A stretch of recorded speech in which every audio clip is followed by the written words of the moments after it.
Nenhuma escola pode ignorar o direito de todos à educação. Obrigatoriedade mesmo de matrícula de todos na escola comum. Quando se assume que a educação é para todos. Essa é a terceira revolução educacional. Esses pesquisadores estão falando do que se chama educação inclusiva. Inclusiva refere-se aqui a incluir nas salas de aula quem sofre de quaisquer deficiências ou transtornos globais de desenvolvimento.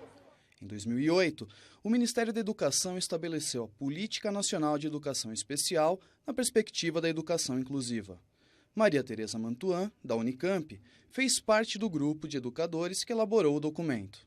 Essa política, para mim e para os estudiosos do tema, é um grande marco no sentido de se entender que a escola é de todo mundo, que todas as crianças devem estar na escola sem serem discriminadas, sem terem restrições, limitações em função da sua deficiência, das características que possam servir para marcar determinadas identidades.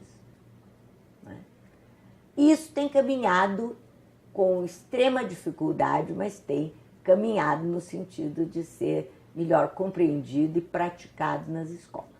O ponto principal da política do MEC é o direito de quem tem deficiências de frequentar classes comuns das escolas regulares, em oposição à situação em que aos estudantes com necessidades educacionais especiais são destinadas classes também especiais. O que tem que mudar é o jeito de trabalhar com toda a escola, com toda a turma, e não essa ideia de que a escola... isso é uma coisa muito triste dizer, porque está tão difundido isso. Está difundido que uma boa escola é aquela que tem um ensino, faz ensino diferenciado. Não. Uma boa escola é aquela que ensina para todos. De acordo com a política, todos têm direito de estar juntos na sala de aula, os que têm necessidades especiais e os que não têm. A apresentação do documento preconiza que estar junto, aprendendo e participando é a forma de superar a discriminação.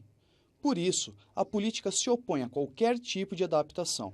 Eu não vejo muito claro nas escolas, os projetos não têm um direcionamento correto porque ignoram os documentos que deveriam de seguir. A gente vê coisas na escola, por exemplo, de crianças terem currículo adaptado, avaliação adaptada, etc., quando está claro na Política Nacional de Educação Especial que o currículo é o mesmo para todos e que são as crianças que se adaptam e não os professores que fazem as adaptações para elas. No capítulo 6, a política descreve a escola que pratica a educação inclusiva. Para o MEC, o aluno especial deve frequentar a classe comum e participar de atividades complementares no contraturno. Esse atendimento é um serviço que, como diz a política, não substitui a escolarização. É suplementar, com vistas à ampliação da autonomia do estudante.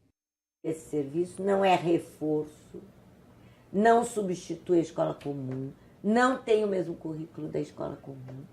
Ele é específico para a complementação das necessidades do aluno com deficiência.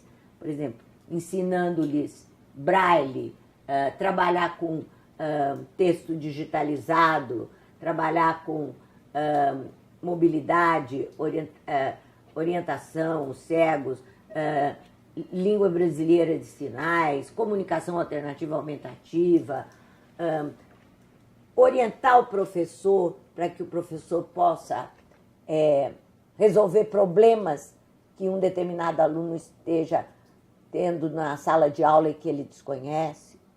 A política não recomenda formação especializada para os professores que atuam nas classes comuns.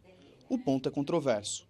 É bom que a escola, que os professores saibam que eles não precisam, professores comuns não precisam se tornar especializados, porque em toda a escola é obrigatório o atendimento educacional especializado. Todo PPP de escola tem que ter serviço especializado. Esse professor da classe comum, ele precisa ter, do meu ponto de vista, noções práticas ou noções básicas que lhe permitam não errar no atendimento a esse aluno, né? Por isso, veja, o Conselho Nacional de Educação, no início dos anos 2001, pela resolução número 2, diferenciou, quer dizer, o professor capacitado do professor especializado. O professor Marcos Mazzotta, da Faculdade de Educação da USP, estuda o presente e também o passado da educação especial, que é o tema do capítulo 2 da política.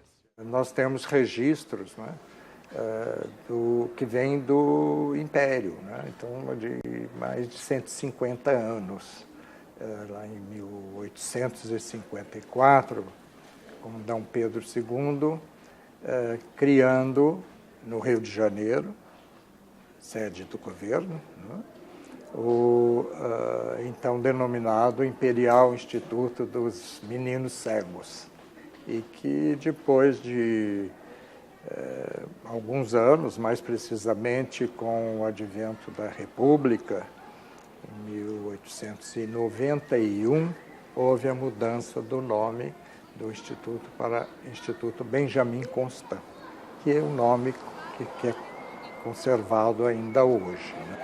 3 anos depois do início desta escola, foi criado o Imperial Instituto dos Surdos Mudos, que era a denominação da época, né? E 100 anos depois, então 1856, houve a criação desse instituto. 100 anos depois, 1956, ele muda de nome para Instituto Nacional de Educação de Surdos, com a sigla INES, que hoje é bem conhecida. Segundo a política, a Lei de Diretrizes e Bases de 1961, pela primeira vez preconizou o direito dos excepcionais à educação, de preferência dentro do sistema regular de ensino. Essa foi a tônica da legislação e das políticas até a virada do século. 40 anos depois, em 2001, o Plano Nacional de Educação estabelece em seus objetivos e metas a educação dos estudantes com necessidades especiais em classes comuns. O Plano Nacional segue a Convenção da Guatemala, de 1999, e a Declaração de Salamanca, de 1994, os marcos internacionais para a educação inclusiva. Parece que a inclusão começou depois da Declaração de Salamanca na Espanha, em 1994. Que, do meu ponto de vista, que estou aí há mais de 40 anos trabalhando, acreditando na inclusão desses alunos na escola comum, porque sempre trabalhei em escola comum, né, ainda que em classe especial também, na escola comum.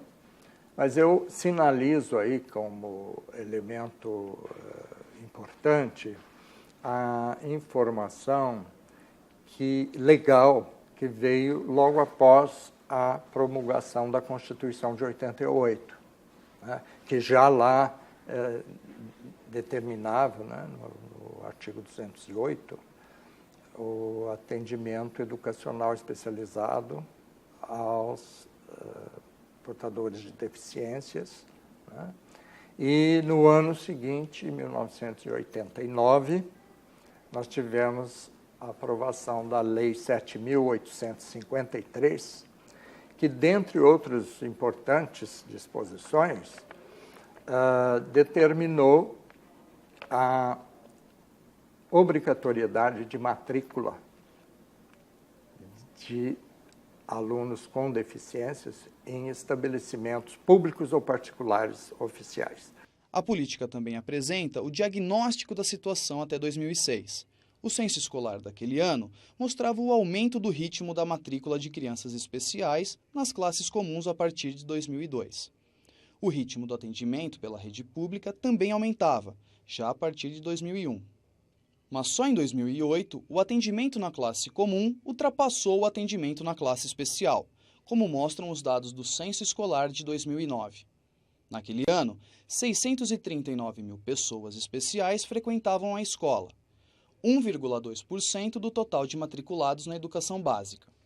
Desses, 387 mil estavam em classes comuns, 61% do total. Há um longo caminho a percorrer, o que a política reconhece em sua apresentação. O coordenador do curso Ética, Valores e Saúde na Escola, do programa Univesp, classifica a inclusão plena dos alunos especiais como a terceira revolução educacional. Quem criou o termo foi o espanhol José Esteve. Ele começa mostrando rapidamente que a primeira revolução educacional aconteceu na época dos faraós, quando no Egito Antigo se criam as primeiras casas de instrução. Logicamente nós estamos falando da formação dos escribas, da aristocracia daquela época, vamos dizer assim, e que, portanto, você cria um espaço educativo para instruir uma determinada elite religiosa, principalmente, e da nobreza daquela cultura, e é esse movimento que se estende, vamos dizer assim, até em torno do século XVII, o século XVIII. O Esteve vai localizar em 1787, claro, nós estamos falando de processo histórico, né? Então não é uma coisa que tem um marco, você tem várias coisas acontecendo na Europa no século XVII, no século XVIII, que culmina, de acordo com José Esteve, com um decreto do rei Frederico Guilherme II da Prússia, 1787, onde ele torna a educação pública e sob responsabilidade do Estado. Então, a importância desse marco, de acordo com Esteve, é a primeira nação que declara que a educação deve ser pública. Até então, uma característica dessa primeira revolução educacional era, por exemplo, ela está muito sob a responsabilidade da religião. E aqui não, aqui o Estado, ele estabelece que é responsabilidade dele e que, portanto, deve ser pública essa educação.